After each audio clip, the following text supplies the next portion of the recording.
झारखंड सहित भारत के अनेक राज्यों तक विस्तारित है। 2011 की जनगणना के अनुसार भारत भर में खड़िया लोगों की कुल आबादी 4,33,722 है। इसमें से झारखंड में रहने वाले खड़िया लोगों की जनसंख्या 1,96,135 है।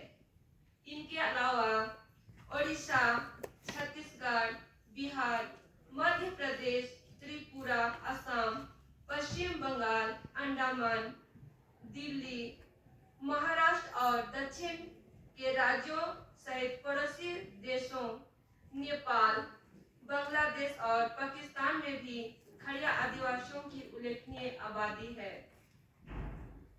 खड़िया एक जीवित भाषा है जिसके कारण हजारों साल से चली आ रही पुरखल साहित्य मतलब लोक साहित्य बहुत विशाल और समृद्ध है। आज इस भाषा में कविता, कहानी, उपन्यास, नाटक, निबंध एवं अन्य साहित्य संतोषजनक मात्रा में उपलब्ध है और लगातार नए नए साहित्य का प्रकाशन हो रहा है। झारखंड और असम से पत्र पत्रिकाएं निकाल रही है। आकाशवाणी और दूरदर्शन से साहित्यिक और सांस्कृतिक कार्यक्रम प्रस्तुत हो रहे हैं। विभिन्न कॉलेजों, विश्वविद्यालयों और साहित्य अकादमी एवं राष्ट्रीय स्तर पर सभा, सेमिनार आयोजन किया जा रहा है। प्राथमिक से लेकर उच्च शिक्षा में खड़िया भाषा की पढ़ाई हो रही है। कॉलेजों और विश्वविद्यालयों में स्वतंत्र खड़िया भाषा विभाग है और जेपीएससी, यूपीएससी सहित अन्य प्रतियोगी परीक्षाओं में परीक्षा स्वतंत्र रूप से होने की व्यवस्था है। गीत संगीत के वीडियो एल्बम निकल रहे हैं, डॉक्यूमेंट्री और फिल्में बन रही है। लगभग 100 साल पहले ग्रियर्सन ने खड़िया भाषा को विलुप्त होती भाषा बताया था, परंतु खड़िया भाषा का वर्तमान परिदृश्य इसके उल्टा है। वह तेजी से और अपनी समुची भाषिक विशेषता एवं सुंदरता के साथ हर दिन निखरती जा रही है, लगातार प्रगति की ओर बढ़ रही है। खड़िया भाषा की व्याकरणिक विशेषताओं को देखा जाए तो खड़िया भाषा मुख्य रूप से एक ध्वनि प्रधान भाषा है। यह विशेषता उनकी प्राचीनता के कारण भाषा के विकास में ध्वनियों का प्राथमिक योगदान है। इसका विश्वसनीय आभास हमें खड़िया भाषा देती है। अपनी इसी विशेषता के फलस्वरूप मुंडा भाषाओं में खड़िया का स्थान, मुंडा भाषा परिवारों में खड़िया का स्थान विशिष्ट है। खड़िया भाषा विदुषी डॉक्टर रोज केरकेटा ने खड़िया भाषा की विशेषताओं का वर्णन करते हुए इसे योगात्मक, क्लिक प्रधान, ह्रस्व प्रधान और ध्वनि प्रधान बताया है। योगात्मक भाषा में धातु के आगे प्रत्यय और उपसर्ग लगाकर संज्ञा, विशेषण, क्रिया बनाए जाते हैं। इन्हीं की सहायता से वाक्य का निर्माण होता है। उपसर्ग लगाकर उपसर्ग लगाकर अनेक शब्द बनते हैं, जैसे गम धातु के आगे कोल उपसर्ग लगाने से कोलगम मतलब झगड़ना, उप उपसर्ग लगाकर उपगम कहलवाना बनता है।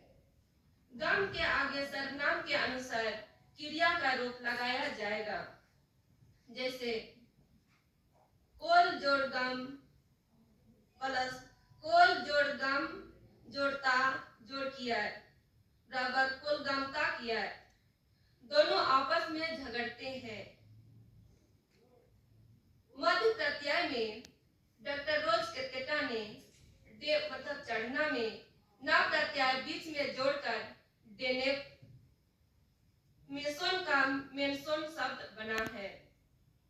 अन्य प्रत्यय डोको में ना जोड़कर डोकोना, गीता में ना जोड़कर गीता ना बना। ह्रस्व प्रधान मुंडा वर्ग की सारी भाषाओं की तरह खड़िया भाषा भी ह्रस्व प्रधान है। वैसे पौलुस कुल्लो, आरपी साहू और जूलियस बा ने दीर्घ शब्द ही लिखे। नुआस कैप्टेटा सहित अन्य लोगों ने ह्रस्व शब्द प्रयोग किए हैं। क्लिक ध्वनि युक्त क्लिक ध्वनि का प्रभाव खड़िया भाषियों के उच्चारण में पड़ता है। मुंडा और खड़िया लोग हिंदी के शब्दों का उच्चारण करते समय इस भाषा से मुक्त नहीं हो पाते। जैसे किताब को ठेठ खड़िया व मुंडा में किताब बोलेगा, जिसमें बा का उच्चारण क्लिक ध्वनि युक्त होगा।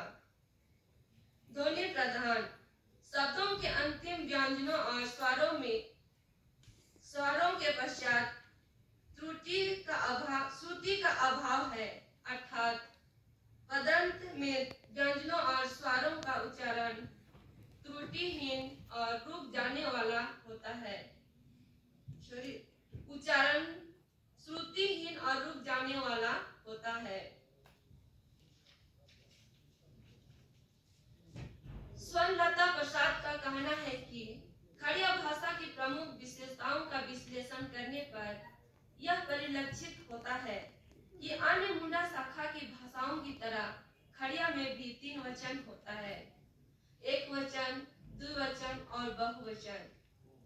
एक वचन बनाने के लिए संज्ञा में किया या जड़ प्रत्यय जोड़ दिया जाता है और बहुवचन के लिए की प्रत्यय का प्रयोग होता है।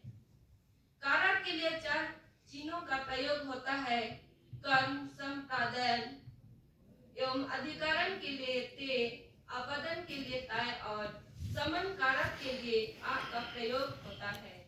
जैसे लेबू आदमी, लेबू ते आदमी को या आदमी में, लेबू तय आदमी से, लेबू आ आदमी के।